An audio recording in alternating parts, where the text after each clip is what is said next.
Саламатсыздарбы? Бекмамат Усманов атындагы Жалал Абад мамлекеттик университети Жалал Абад колледжинин КМБ 0119 тайпасынын студенти Душиналиева Нурзат Жапаралиевна, педагог окутуучусу Төрөбекова Миргүл Курманбековна. Бүгүнкү бизге берилген тапшырма физикалык көнүгүүлөрдү аткаруудагы эмеректердин жана шаймандардын колдонулуучу сабак өтүлүүчү жайдын санитардык абалы жана эмеректердин коопсуздук эрежелерин дал келүүсү. Сабакта каралуучу суроолор физикалык көнүгүүлөрдү аткаруудагы эмеректердин жана шаймандардын колдонулуучу дене тарбиясы сабагы өтүлүүчү жайдын санитардык абалы жана сабак өтүлүүчү орундуктардын жана колдонулуучу эмеректердин коопсуздук эрежелерине дал келүүсү. Спорттук сарайлардагы эмеректи коргонуу абалы. Буталардын бири канча түрлөрүн колдонсо болот? 1-12 чейинки сандары бар бутаны өз алдынча тактадан жасоо керек. Жеңил атлетика сабагында топту бутага тийгизүү үчүн колдонулат. Бутаны 3-4 метр бийиктикте орнотулушу зарыл. Шкалаган топ. Шкалаган топтун салмагы 1-2 кг болуусу шарт. Шкалаган топ балдардын физикалык сапатын өнүктүрүүгө колдонулат. Тартууну көнүгүүсүнө ылайыкталган эмерек күч сапаттарын өнүктүрүү үчүн колдонулат. Кыйшак орнотулган тактайча. Бул эмерек балдардын тактайчага чалкасына жатып алып физикалык көнүгүүлөрдү аткаруу үчүн колдонулат. Граната. Жагачтан жасалган салмагы 200 граммдан 350ге чейинки ыргытууга ылайыкталган буюм. Эстафеталык таякчалар. Бул таякчалар эстафеталык оюндарда колдонулуучу эмерек. Спорттук ар түрдүү топторду сактоочу жасалма.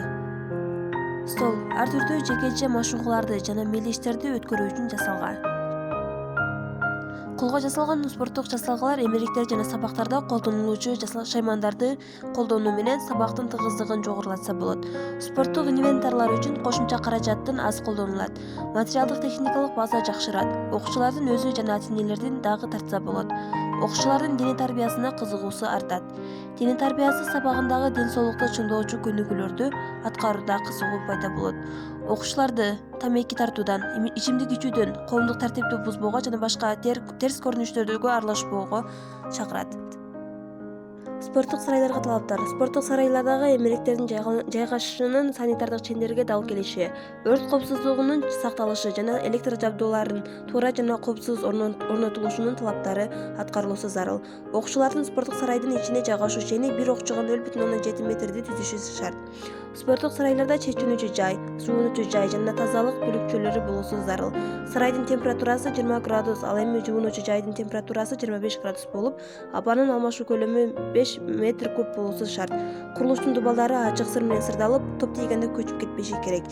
Жылуулукка орнотулган тетиктер дубалдын ичинде орнотулуп, сетка менен тосулушу керек. Ачык спорттук аянтчаларга талаптар. Ачык спорттук аянтчалар мектептин курулушунан 10 метр аралыкта болуусу зарыл. Орнотулган спорттук шаймандар дене тарбиясы сабагын толук кандуу программага ылайык өтүүгө бардык шарттар жаралуусу абзел. Мектептин жамбашында жайгашкан аянтчанын периметри 0,5-тен 0,8 метр болгон бийиктиктеги бак менен жашылдандырылган болушу шарт. Спорттук аянтчада болушу керек. 60 метр узундуктагы жүгүрүүгө ылайыкталган жол, узундукка жана бийиктикке секирүү үчүн жасалган сектор, гимнастика сабагында керектелүүчү шаарча, оюндар үчүн аянтча жана башка болуусу зарыл. Жүгүрүү жолу түз жана тегиз болуп 4 бөлүктөн, ар бир бөлүгү 1,2 метрден турат. Сызыктын калдыгы 5 см болот. Андан тышкаркы жүгүрүүнүн башаты жана аягы сызыгы менен белгиленет. Көңүл бурганыңыздарга чоң рахмат.